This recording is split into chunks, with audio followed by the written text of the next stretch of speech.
Browns minicamp is done, but what did it look like behind the scenes? We'll dive into that and some fantasy football impacts as well. Coming up right now on the Sick Podcast with Andy McNamara.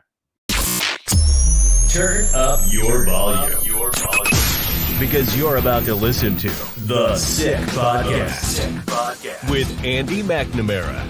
The sickest Cleveland Browns podcast. Cut back by Chubb. He's to the 10. He's still running to the 5. He dips outside left. He's going in. Touchdown. What a run. Nick Chubb. It's going to be sick. Hey, everybody. Andy McNamara with you. Yes, Cleveland Browns minicamp. It's done. That means we're one step closer to training camp, and that means one step closer to the season. So we'll get into all that in just a few minutes. Also, Dalvin Cook, of course, getting released by the Vikings. What's the fantasy football follow-up from that? We'll get to all that a little bit later on in the show. But a gentleman, friend of show, he's back, and he was at Browns minicamp and OTAs in person, not just this year, but in previous years. So we'll get a comparison as we bring in our buddy from ESPN Cleveland, Matt Fontana, to help really break it down. We've seen the videos and, we've seen some highlights, but those are just snippets from the team.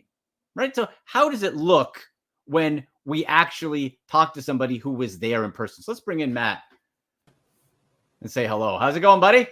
Good, Andy. Thanks for having me back on. Absolutely, man. Hey, and you know what? You and Tony Grossi do such a great job covering on the landondemand.com and 850 ESPN Cleveland that I wanted to get you back on, because there's one thing to see the highlights and DeSean Watson lobbing those gorgeous bombs and those little snippets, but there's a lot more that goes on behind the scenes. Little things, right? Like, how are guys carrying themselves? Is someone tired? Who's positioned with who? So just from your standpoint, if we could compare it year over year, because we know, boy, this time last year, a lot darker and negative of a place for Browns fans. What's kind of just the feel in minicamp year over year?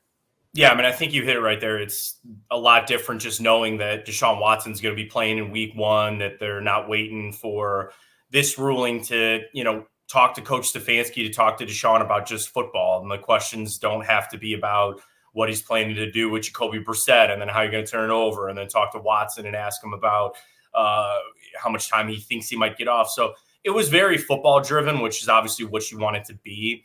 On the field, Andy, it's been a lot different over the years. It's just the NFLPA has gotten more involved on what the offseason looks like for each of these teams.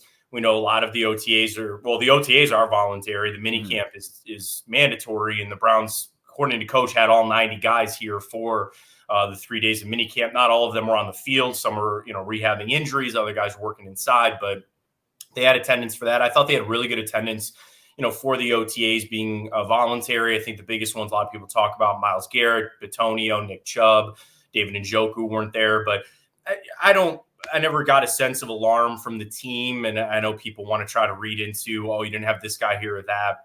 I don't really buy it. Those guys are still working. They all looked in great shape too, by the way, of just seeing them. So I don't think they were sitting at home on their couch doing nothing. But on the field, it's just different because they're not in pads. The PA's got rules. You can't hit heads. You can't have shoulder contact. You're really not supposed to go to the ground. So it's tough, I know, for the linemen. Coach mentioned that. Like, I talked to Dalvin Tomlinson this week, and he admitted it's super hard for a D lineman to really kind of work here because it is all physicality, and you can't get that. So even in 7-on-7s, they snap the ball, guys kind of like stand up and take a step, and then they stop. Right. The receivers go out, the tight ends go out, but the line really isn't doing much. So that's probably the biggest thing, for me, is just watching over the years of how this has just kind of been, I don't want to say slowed down, because they're 7-on-7 is the most competitive period that they have, because that is the time that they can go to the closest of full go. Right. There's no contact with the line and all that. But, it's just a little different. And as long as you take that for the grain of salt that it is, I thought Watson looked really crisp. I thought he looked really on target with a lot of his passes. The deep passes are apparent in this offense. The motion is something that I was really keeping my eye on. I think there could be a lot more motion with Elijah Moore, some of the other receivers, motioning them to the backfield. Stefanski likes his motion, and it's all about seeing how the defense, it gives you that read. Are they following this guy? Are they trailing? What kind of, maybe what coverage are they going to be in here? So I expect to see a little bit more motion this year, and then Watson moving too. I know it's just 7-on-7, but they get him out of the pocket a lot, and scramble drills are something they're going to have to really be focused on. in conversation with Matt Fontana from ESPN Cleveland, host of ESPN Cleveland Tonight on landondemand.com. So, Matt, let's go there with DeSean Watson. And again, this kind of goes beyond just seeing the video clips on social media. How's he carrying himself? Because there was last year the word of, okay, he was trying to be as upbeat as possible, but obviously a lot weighing on him, his own fault, but a lot weighing on him. Does he seem freer, happier, like engaged? He talks so much about how he's working with Stefanski and building the offense. And at least from what I can see, seems really, truly engaged. Yeah, I mean, he told us this week that he, Stefanski, and Van Pelt talk every day about what he likes about the offense or what things they can add. He said that room is very unselfish. Nobody's stubborn. And I thought he dropped an interesting line of nobody's insecure in there, where they're being like, hey, this is the play I want to run, or this is what I think. So if it's not my idea, it's a bad idea. Like, that's not what's going on, which is great.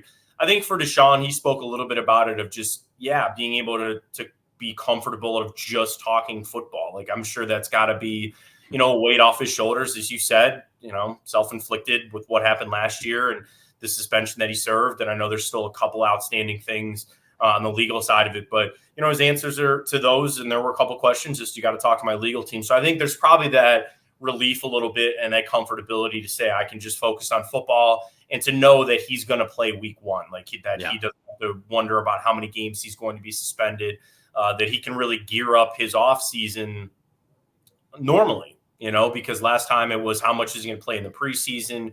How much does he need to get in before he goes on his break? Now he can say, hey, these are the things I need to do in minicamp and OTAs now into the summer break. And then when we get to training camp, these are the things that I have to do to get ready for the season. So I think there's definitely a relief there. And I would say a little calmness from him, just being able to focus on football.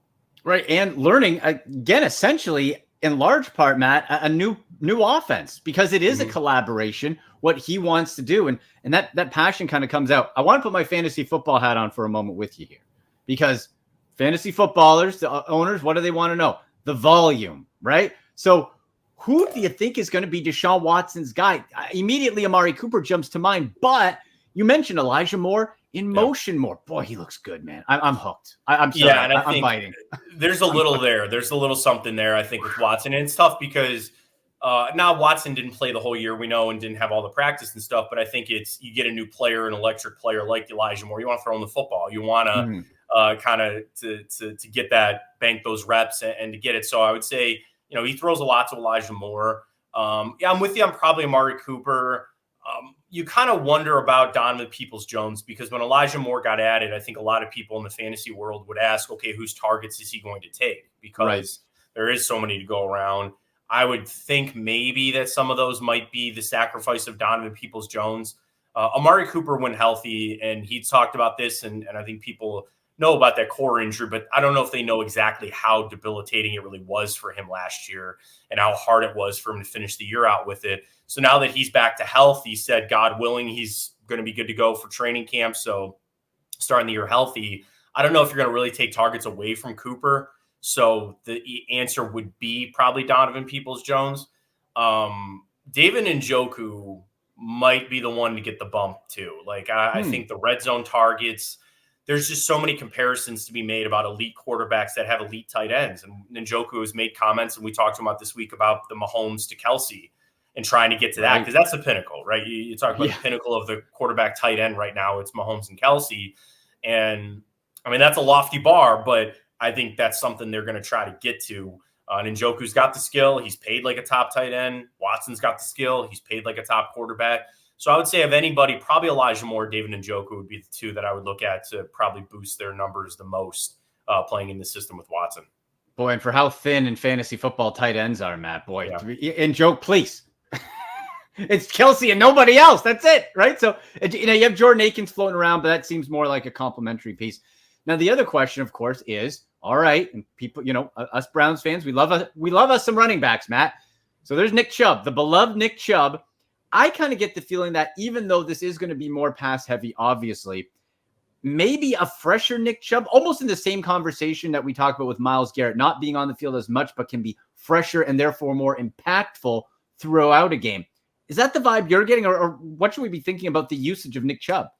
I mean, Coach Stefanski said that it's still going to be a priority, that they're still going to get him the football when they can. But we just know, Andy, that games are going to go differently, right? There's going to be games that you're going to have to throw, or it's going to be a shootout. I think the goal for probably a lot of Browns fans would be that they get leads and then can kind of salt that away with Nick Chubb, and that's where he can rack up some of his yardage. I still think 1,000 yards is the minimum, for Chubb, and the over-under is higher than that. So I would imagine that he's going to at least get that. And not having Kareem Hunt, I asked Stump Mitchell about that yesterday, and I said, does this offense look any different without Kareem? And he said no. He said it's going to be, we're going to run what we're going to run. Coach is going to put us in the best position, but I think it's more of they tried that two-back look because that's what they had, and they needed to use it. Right now, you don't have to use it as much. Obviously, Hunt's not here. I think an expanded role certainly for Jerome Ford, but it's still going to be Nick Chubb as your number one back. And the thing about Chubb is he doesn't miss a lot of games and he doesn't miss a lot of practice. So you assume that he's going to be able to be healthy for most of the year and get those carries. So I would say, I think last year somebody told me he averaged like 17 carries a game. So 15, and I was, 2 carries or something like that. Yeah, but in the grand scheme of it, you might say, that's low for a franchise back or one of the best backs in football. But I think it'll be somewhere around that number this year. Right. And like you said, depends on the game. You get up big, sure. Bad weather, hopefully. We look at that New Orleans game a year ago, and Stefanski didn't do that. But it seems like the whole franchise, Matt, has taken under the urgency side of, okay, we can be stubborn and get fired, or we can adjust and hopefully have this work out, like with Andrew Berry and that defensive line. Like, my goodness, what a shift. And maybe we're seeing that with Stefanski as well. And to go with that on the Chubb side, you mentioned Elijah Moore in the backfield. That type, man, I know it's, he's year 3 and he hasn't done technically that much in the league, but does he not give you sort of that gadget vibe as well? Like, we could put him outside, inside, backfield. Like, I'm not comparing him to Tyreek Hill, obviously, because he hasn't done it, but that same type of thing where you can say, this guy's a weapon. You know what I mean? Yeah, well, Chad O'Shea said yesterday that they train Elijah at all the receivers' positions. So every single one across the board he's doing. And Chad O'Shea actually really commented on Elijah Moore's mental side of it because, yes, physically he can go do that. Certainly, he's a little smaller, clearly, so on the outside, it's a little bit different. But he said the biggest thing is the mental side of it, where Elijah lines up at any of those positions and knows the route, knows what he needs to do, the play call, all of that. So it's one thing to have a guy that you want to say, okay, we want him to play all 5 positions, but if he isn't up to speed with everything, or if he's not exactly what you need him to be on all of them, it's not going to work. And it doesn't sound like that's going to be a problem with Elijah Moore. So yeah, I expect him to be all over the field. I expect him to be doing a lot of different things in this offense. And yeah, gadget. I think the thing is you have Marquise Goodwin too. Yeah. That brings that speed element. That could be some of those gadget ones. I think the one that, might be unfortunate for a player is Jakeem Grant, because some people thought he might be able to do some of that on offense. And obviously with the new kickoff rules, like, he's going to really have to fight to make this roster coming off, of course, a pretty bad injury with the Achilles. But yeah, I think Elijah Moore is a guy I see in motion a lot. I see him moving pre-snap quite a little bit. So yeah, some jet sweeps or just getting him out in the route tree out of the backfield might be something that we see a little bit more of. In conversation with Matt Fontana from ESPN Cleveland. Now, Matt, you mentioned Marquise Goodwin, and that brings me to some maybe underrated or under the radar type of players, because certainly Marquise Goodwin, at least to me, was like, okay, that's a nice depth piece. All right. No pads, yada, yada. We've, practiced, et cetera, et cetera. Damn, Matt, that dude can go. He's faster than all the corners. He's catching these bombs. You can include him or others, because defensive side, I'm thinking of, maybe Obo, maybe Kanashik on linebacker. Jim Schwartz wore his jersey. Like, give me a couple underrated guys that you, being there at minicamp, at OTAs, that you see and maybe stand out to you a little bit. Yeah, certainly Marquise Goodwin. He just brings that speed. Like, you're not kidding, Andy, at 31 years old. I think he's 31 or he'll be 32. Like, he is the fastest guy on the field. There's no doubt about that. It's insane to see he's running past guys. I think Cedric Tillman, just that body size, like, I think they are very intrigued by his size, and you don't want to overload a rookie. And there's certainly that kind of, rookie wall that everybody talks about that they'll hit. But yeah, he's going to come into this as the 4th or 5th wide receiver. So he'll get reps. They'll see him out there, but his body, his size is something that you just notice right away on the offense. You mentioned Jordan Akins. I want to see a little more out of him. People, have looked at the years that he had down in Houston. He certainly had a great, second half of the season. But that's one I might temper just a little bit. We'll see. Defensively, MJ Emerson is going to push Greg Newsome for that starting job. I feel pretty confident in that. That rotation we'll have to see. I think that 3 safety look with Rodney McLeod is something that we will get. Juan Thornhill and Grant Delpit are your starters. We talked to Efrain Banda. He's the safeties coach, and he said he loves having Rodney because he calls him Coach Rodney. And he said to have a guy that's been in Jim Schwartz's system before to not only help the players, but Efrain Banda, who's the coach, even admitted, he even helps me. He helps me kind of understand some of the things that Jim Schwartz is looking for. So he's under the radar as far as I think they're going to run that 3 safety look. He's going to make this team, no question about it. And how much we'll see that will remain. You bring up Obo Okoronkwo, and that's an interesting one because he came here, he signed here, and he goes, great, I'm a starting defensive end. Oh, wait, they go trade for Zadarius Smith. And that's kind of something that could take somebody aback a little bit. And Coach Stefanski was asked straight up this week, do you have to have a conversation with the guy about that? And he said, yeah, we talked about it, but understanding that this is all about competition. This is all about improving our football team, which they did clearly with Zadarius Smith. And there will be that role for Obo. We're going to see this a lot. And I tell everybody about this. They're going to rotate that D-line a lot. Coach Schwartz has one thing. When his D linemen are in there, you are going 100%. And when you can't, you come out, you get your breather, and we'll put somebody else in there that's going to go 100%.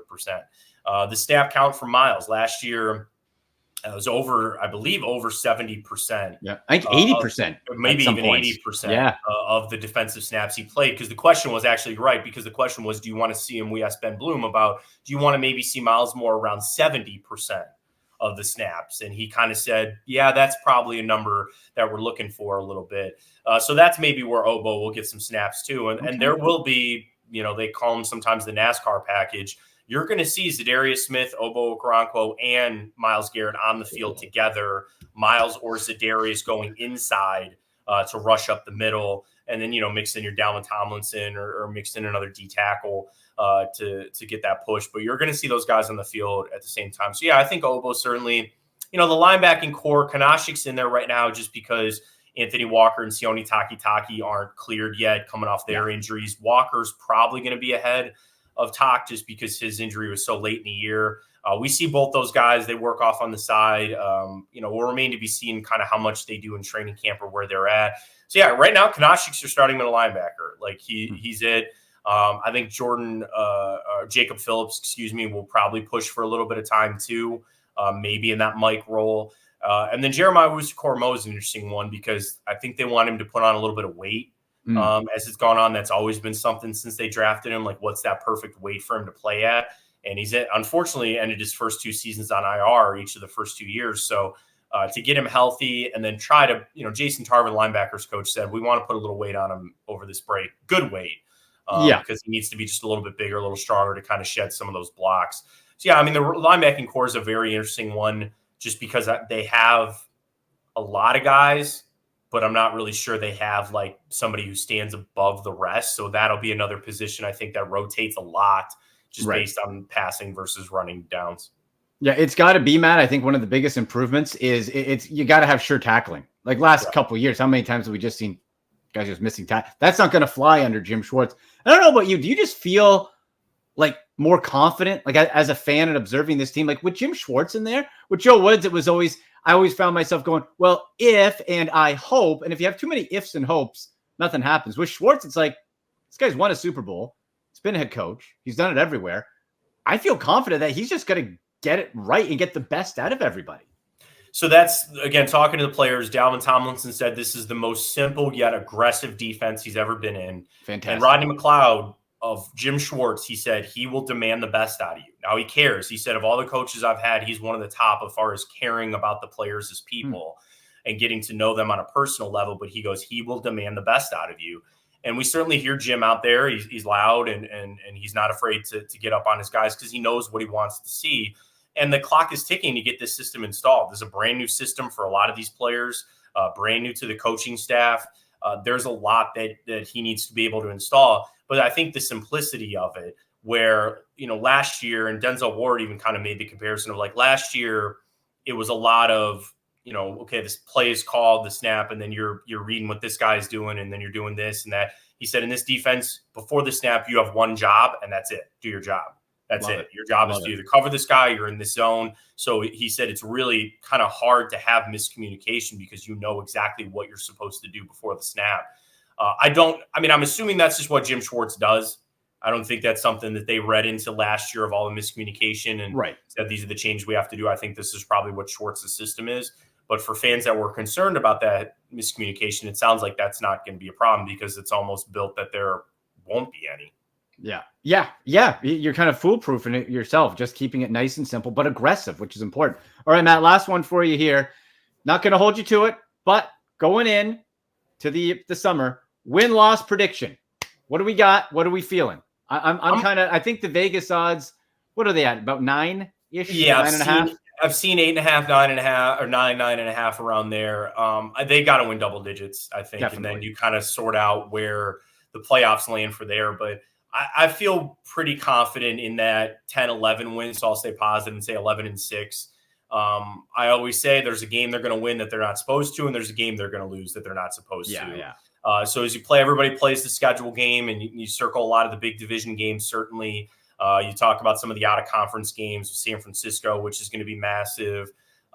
Then I start looking at some games that you're like, okay, that's a win, right? Like, oh, yeah, there's no way they're going to lose. Well, there might be one of those that you kind of stub your toe on a little bit. I mean, it happens to the best. Like, even the Chiefs lose a game or two that you're just like, wow, I didn't see that coming. Yeah. So that'll happen. So I'm going to say probably anywhere in that range, 10-7 to 11-6. And I'll stay positive and say 11-6 right now.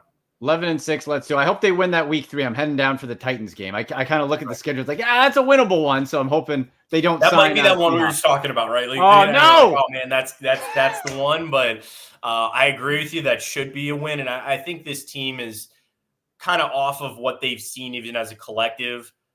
Watching some of the games that they have lost. Obviously, the Jets game is probably the one that comes to mind for a lot of people last year. I think that was probably a really good learning experience. Like, hey, we can't take these games for granted. These are teams that we should be beating. And knowing that with how competitive your division is going to be, with how competitive the AFC is going to be, you can't waste any game. You really can't. No. And it all starts in September with the Bengals. Matt, tell people where they can find you, hear you, watch you, all that. Yeah, 5 to 7 every night on 850 ESPN Cleveland with ECT. You can follow me on Twitter at MattFontaine83. I have a new IG that I launched this year for the professional side. So it's at MattFontana ESPN on IG is probably the best ways to connect. Awesome, buddy. Well, thank you so much. We'll do it again soon. Yeah, I appreciate you having me back on. All right, there he goes. Matt Fontana, as you heard from ESPN Cleveland. Make sure you give him a follow. Does great work, as well as with the Daily Grossi podcast. He does daily with Tony Grossi, friend of show as well. So great comments there. And that's what I really wanted to get into with Matt. Okay, again, we're seeing the video highlights, but how are people carrying themselves, when the cameras are off? I was at a Browns training camp in 2019, and it does go a long way because you can tell, as somebody after a play, are they shuffling back to the huddle? Are they hustling? Are they low? Is someone yelling at somebody? You get to see those things. So I'm glad we had Matt on to be able to go over that. And speaking of the betting side, folks, hey, just check below. We got a couple betting partners there. If you're in Ohio, if you're across the USA, wherever you're watching, you can click right there and make your bets. Great bonus signups, and you're taken care of. Get ready for the NFL season, and in the meantime, bet on baseball, basketball, whatever the heck you want to watch. So check those out below, as well as our sweet merchandise shop as well. We'll get some new stuff up before the start of the season. Now, some fantasy football side. We talked to Matt a little bit there about who could be the favorite of DeSean Watson, and I'd still rank Amari Cooper the highest, but the more and more I think about it, man, we got to be having Elijah Moore. There's got to be some shares on our team. I'm going to go out of my way, and I think we can get him pretty late when you draft him. I want to get Elijah Moore. I want to sit him on the bench. I want to see how things develop. Because if he starts developing, and I'll use Tyreek Hill, but not as he's Tyreek Hill now, but in a way where you're having him on the field, you're having him do end arounds, you're throwing him deep, you're having him in the slot. If he can be that weapon, that could be a really great value late fantasy football pickup. The problem could be that he spreads the ball too much around, and it's not Amari Cooper, it's not anybody, and then everybody sort of falls into a WR3 WR2 category. So remains to be seen. I think Nick Chubb's still going to finish top 12. Just depends where you want to draft him. I would, if I'm looking at where things go, probably look to draft Chubb in a 12-team league, end of the turn in the 10 to 12 range, depending who goes, especially if wide receivers go early. And we've talked about running back. Dalvin Cook, the number 2 fantasy football running back in 2020. Released. Gone. It just keeps amazing me that like guys like Todd Gurley, Melvin Gordon, just gone, who were superstars not that long ago. Ezekiel Elliott's still on the market. Our guy Kareem Hunt's still on the market. So when you look at Dalvin Cook, he's gone down since 2020, each of the last couple of years. Now, had his healthiest season in a long time last year, played 17 games. Yards per carry went down to 4.4, still fantastic, but it was up to 4.7 the year before. So we're seeing at age 28 dropping. The problem with Cook depends on landing spot, but guys, I just don't see that many landing spots for him, right? Like now, if we're looking at just real quick, Minnesota and what that means coming out, this is going to be very interesting because now Alexander Mattison, who has been a handcuff seemingly forever at 24 years old, you have him, Ty Chandler behind him, and Dwayne McBride. So Alexander Mattison, when given the chance, has been a star, but a lot different to come in relief for a game or two than to be the guy that teams are preparing for as well. So Mattison that'll be interesting to see where he goes and what he does. I certainly want to have a piece of him. I just wonder if we'll see more of a committee. Ty Chandler's entering year 2. How much does he get worked in? That's going to be something to track. But when you look at other teams, other possible landing spots for Dalvin Cook and what it means to the fantasy football side, I'm hearing the Miami Dolphins. Again, that doesn't really excite me. Pass-heavy team. And the most of all, that dreaded word, committee. Committee. They're all committees. Raheem Mostert, Jeff Wilson Jr., Myles Gaskin. So if you put Dalvin Cook in there, Dalvin Cook's the best running back out of that crew. But how often does he get used? Is it enough? Right? If you go to Buffalo, that'd be fun, going with his brother, James Cook, but probably not going to happen. Where else? New England? Yeah, you got Ramondre Stevenson. Okay. It seems like anywhere he goes, it muddles up a situation. This is barring injury, of course, but muddles up a situation and makes it a committee for fantasy football. The only one, when I was looking at it, like I wouldn't mind seeing him in Denver. I know when we look at that running back group, then it's like, okay, well, this was finally Javonte Williams' chance. And you brought in Sam Pirine. So you even have a committee situation there. I think that might be a decent landing spot, but it is just muddied. Plus, you have Ezekiel Elliott and Kareem Hunt still floating around out there. So that's the world for running backs, man. And that's why when we talk fantasy football this year, we're going wide receiver first overall. Maybe first 2. We could go Justin Jefferson, Jamar Chase, and then work in a Christian McCaffrey or, a Derrick Henry. Maybe a Tony Pollard. Who knows? And people saying Dallas Cowboys, Dalvin Cook, he's not going to Dallas because, unless it's a sweetheart deal, because they just got rid of a veteran running back. Why would they want to bring in another aging, expensive running back? Doesn't make any sense. So that's going to be very interesting as we head into the summer. What moves, what goes on in the fantasy football world. Well, that was great. Hey, the Browns are going on summer vacation now. Hopefully everyone stays well and stays healthy and out of trouble.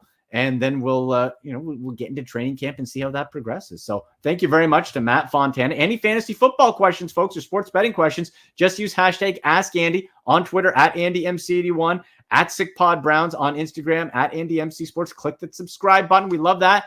Leave a comment. Who's your first overall fantasy football pick? What do you think of the Browns coming out of minicamp? Let me know. Love to interact with you. And until next time, you've been watching the Sick Podcast with Andy McNamara. Go Browns! And that's a wrap. Hope you don't miss us too much until next time. Follow the Sick Podcast with Andy McNamara on YouTube, Instagram, Facebook, Google Play, and Apple Podcasts.